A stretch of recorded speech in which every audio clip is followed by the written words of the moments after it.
But the white feminist movements in Europe, but also in the US, have a long tradition of continuing with very racist and colonial patterns. For example, one is to sort of portray men of color as very dangerous, as more dangerous, as a sexual crime that needs to be punished. On the other hand, sort of white men raping white women or white men raping women of color is totally ignored and neglected. And Spivak, one of the first thinkers of post-colonial theory, always talks about the sentence saying it's about white women and men saving black women from black men. And so I think that this is a very, very long tradition we have, which is very problematic. That is sort of one part of it. The other part of it is sort of which forms of violence are seen as dangerous and which are seen as not so dangerous.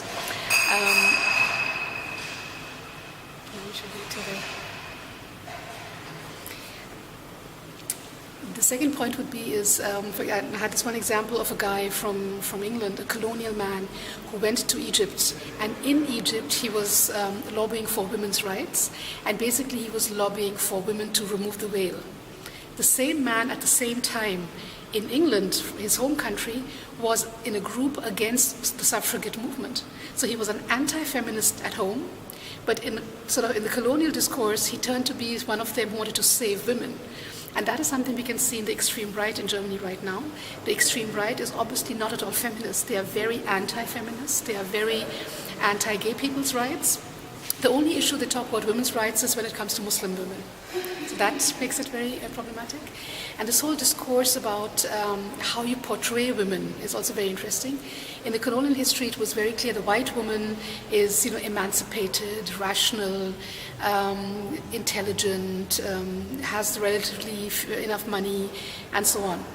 And in the discourse of today, the white woman is the one who has human rights. And on the other hand, we have women of color who are considered like people like me, who are considered to have, we also have human rights, but our human rights are violated. And especially they're not violated by white men, they're violated by our men. So that is a big problem. We are not emancipated, we are suppressed sexually, we are very emotional, very traditional, very family bound, all that sort of this problem. And the interesting part is that white women forget that we all are obviously entangled with culture, tradition, religion. And it's not only the Muslim woman and the black woman. So I think these are things we need to talk about. Another thing I talked about was pictures. What I find very, very problematic, today we saw pictures from the UNHCR where you see a big picture of black men in a desperate situation. I mean, they were on a ship, apparently it looked as if they had just come out of the Mediterranean Sea. So they were wearing very little clothes, were in a desperate situation, and this picture is displayed on a conference. None of these guys have been asked if this is allowed, yeah? And if you look into colonial history, we all have these pictures in mind where you see naked black people, and nobody asked them. Can you imagine that people would put their white mothers, grandmas, sons, daughters, brothers on display in such a desperate situation? So this is again a very long colonial history that white people think they own the pictures of the others, and they always sort of show them in a very specific way that is either needy, greedy, or dangerous. And that I think is very important.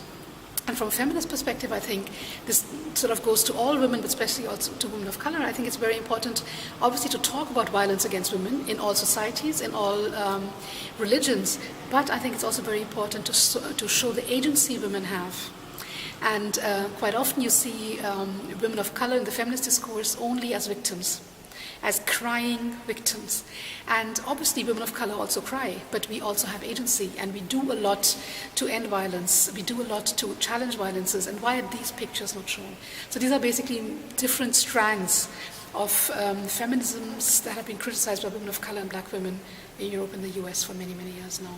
The group of people is absolutely irrelevant. In the case of Serbia, it can be Roma people. In the case of Germany, it's Muslim people. In the case of the US, it's African American people. So the group, it's absolutely irrelevant, but the picture is the same. And the interesting part is the moment if you see, for example, a Roma professor, nobody would say she's a Roma professor. But if the same professor would do something wrong, everybody would say, oh, look, the Roma guy. And that's what I mean. It's, either you mention everybody's ethnicity always, or never, but not only if somebody does something wrong that you mention it. And that is, I think, a very, very big problem, because it's irrelevant, actually, that I'm of color. But in my everyday life, I know it's not irrelevant. So it makes a difference to name it, and when do I name it, but not only when I do bad things, but also if I do good things, yeah, to sort of name both sides of the story. Maybe just one more practice that is also very similar. I don't know how it's in Serbia, but I'm quite sure that in the feminist movement, I don't know how many Roma women have paid jobs in the feminist movement. And this is something that makes me really angry. I mean, I'm in the German feminist movement since nearly 30 years.